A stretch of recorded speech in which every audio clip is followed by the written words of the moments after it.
ده ماكيتات ميكانيكيه مجسده من خلال القانون. احنا جسدنا قلنا قانون طاقه الثابته ادم النشأة الأولى زائد ثبات الطاقة حواء يساوي حركة دائمة 7 مليار ويضاعف. ده قانون عندما نعيه بنجسده ميكاني. ده بيشتغل بطاقة الهواء المضغوط. وظيفته بيعمل ايه؟ يطلع لك كهرباء، يطلع لك كهرباء، يطلع لك مية آبار. مش انت عايز من الطاقة النظيفة، مش عايز مصادر طاقة نظيفة؟ عندك مصادر طاقة نظيفة بتعمل بالهواء وبالكتلة. في تانك تحت التانك ده هواء مضغوط. ده هواء مضغوط. وبتشوفوها على التيوبات شغالة ومشروع قوانينها. ده بالكتلة. ده بيشتغل بالكتلة. بمعنى يعني ازاي نستخدم الكتلة كباور، كطاقة مستحدثة نجددها. الكتلة يعني الوزن. ال10 كيلو نقدر نطلع منهم باور يضاهي ال10 كيلو مع مراعاة الحفاظ على ال10 كيلو يفضلوا يدوني طاقة بقوة ال10 كيلو. يبقى هنا قانون المبنعيه بناء علم الدفع الذاتي، ما يسمى بالعلم الحديث الدفع الذاتي. يبقى القانون بيحثك على قانون الدفع الذاتي، ازاي تجسده في الميكانيك من خلال الكتلة اللي هي الوزن، تجسد منها ميكانيكا. على سبيل المثال زي ساعة اليد زمان كنا نمونها في دقيقة تفضل 24 ساعة شغالة. أنا ممكن أمون الكتلة يدوي تفضل أسبوع حسب تحديد النسب. هنا بقى لما تعرف القانون تولد لك كهرباء وأنت قاعد، تقطع الكهرباء ما تقطعش أنت عندك كهرباء. فهمها لي ببساطة حضرتك، الكتلة يعني إيه كتلة؟ تجيب إيه؟ الكتلة يعني الطن. تجيب إيه؟ الطن. الكتلة ما تجيب طن إيه؟ حديد مثلا؟ طن حديد أو طن. يتعمل بيه إيه هنا؟ بعلقه على بكرة. البكرة دي بطلع انا الكتلة اوتوماتيكيا، بتطلع الكتلة وهي نازلة بتديني باور يضاهي ال1000 كيلو. مش الكتلة طن تديني 1000 كيلو وهي نازلة تعطيني باور ال1000 كيلو. بحط لها تروس مكثفات تؤدي الى سرعة في الحركة تولد لي كهرباء وتطلع لي مية ابار. يبقى انا كده عملت آلة تؤدي لدفع ذاتي للمنزل توفر لي كهرباء ومية ببلاش من خلال الكتلة. بس ده القانون بتوصل لميكانيكيات. ده اللي هيجي في قانون المثلث. انا عندي براءات وعندي شهادات وعندي كل حاجة، بس لابد ان احنا ندخل الموقع لان ده نور يا جماعة للكل. انت لما تعمل قانون وتعمل به ده شكل لك نور صراط مستقيم ملوش دعوه بالديانات بقى. يرسم لك قانون ماشي عليه. ما تضلش، بتقدر تاخد قراراتك، بتقدر تنجح، بتحدد نجاحك، بتحدد فشلك له نسبه وتناسب. مجرد ما فهمته بتقدر تجسده ميكانيك. انت مختلف، انت حالتك الماديه مفيش جديد. المثلث يديك جديد، من غير المثلث ده ما تجيش جديد. المثلث بتلاقوا علوم بقى على الموقع لما تعرفوا ايه الموضوع وايه العلم ده، تعرفوا هم سابقيننا بايه واحنا عندنا كمالة اللي سابقيننا بيه ويفوق الى ان هنكمل لهم اللي ناقص واللي عندنا قد اللي خدوه تريليونات المرات.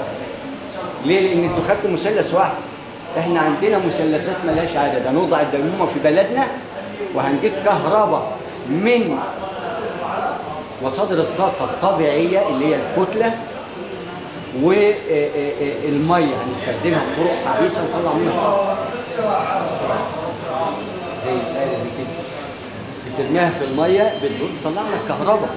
يبقى أنا وفرت لك كهرباء بدل ما بتستول الكهرباء وبتورد كهرباء ومزنوق في الطاقة اللي هي البديلة البترول.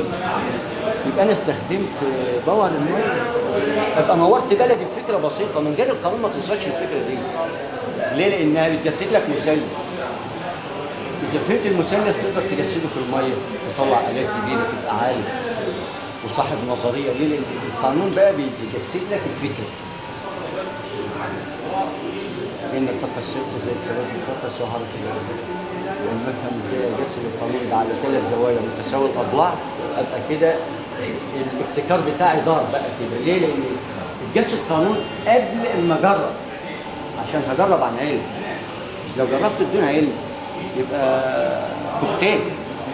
مش كده ولا ايه؟ لكن لما يكون في قانون انت بتغول داخل الكوكتيل بعد فرمه وبتوصل لمثلث نواة الذره اللي انت عايز تجمعه. ليه؟ لانه جسد لك نسبه وتناسب هتمشي عليه.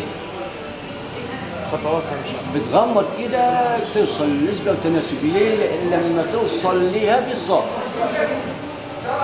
يبقى هنا اما بتتعلم علم المثلث بيشكل لك نور، اما تهاجمه يقوم يضلك. ليه؟ لان انت ما فهمتوه.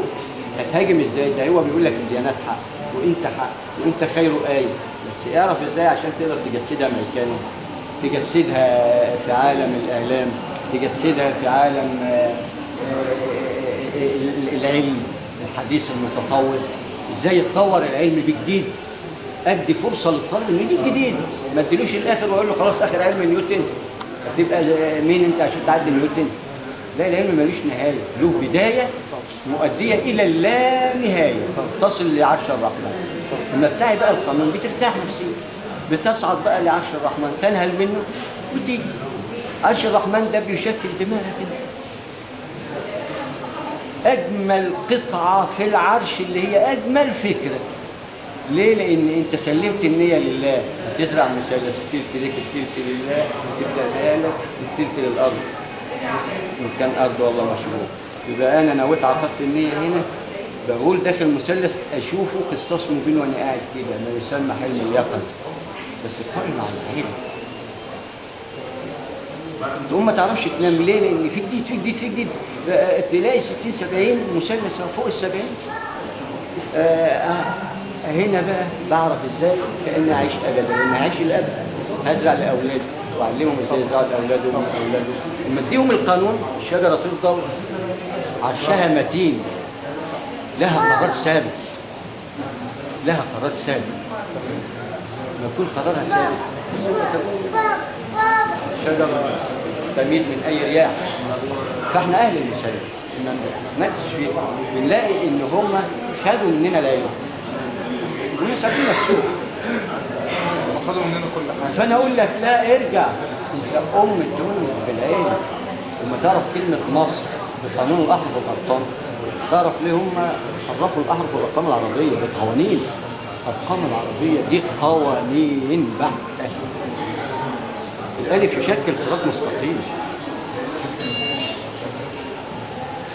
داخل الصراط المستقيم ده ظل من ذي سليل شعر به ايه 7 سماوات 7 اراضين، واحنا في المنتصف. واللي بيجي دوره بيمشي، بس اللي بيجي اللي هيزرع ايه؟ ايه الشجره اللي هتزرعها اللي في ايده بذره يغرسها؟ انت قمت اهو، قيامتك كامل، بدات اهو، هتعمل ايه؟ اقوم انا اتعامل بقى، اعرف ان ليا قرين انا هنا من الذره، ليا قرين من النور. لما اعرف طريق اتعامل معاه اعلي درجاته كاني اراه. هو ده القرين اللي لازم تتعرف عليه. القانون يعرفك بقى الزوج التاني فين، بيوريك نفسك. ما تبصش في مرايه، ده يوريك نفسك فين. لان هنا بمقياس وضع الديمومه مع 30 فرادة وقوه. هناك سبب لا بتزيد عن 40 ولا بتنقص وتهنا 40. قانون الاحرف والارقام يعرفك ان ايه 40. الاربعه يعني التورث، والصفر يعني الذره، يبقى تورث الذره. تعرف القانون، بتيجي تقرا الرقم، بتيجي تقرا الايه تلاقي بين كل ايه رقم. الرقم ده فين؟ ثبت لك الايه.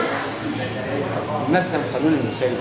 انا كده اقدر اوصل بسلام. القران من اول الزبر اللي هي القرانيات بالتوراه بالانجيل بقران يشكل لنا قوانين قسطاس مبين. لما بنفهم بقى القانون بنشتغل بيه قسطاس مبين. فهو نور ده ليكم، وبيقول لكم العلم اتاخد منكم وانتوا اصحاب. ادي الاخير هم يعرفكم ان انتوا اصحاب تحكموا فيه، ومش هطلع بره زي اي حد. ليه؟ اصل انتوا انا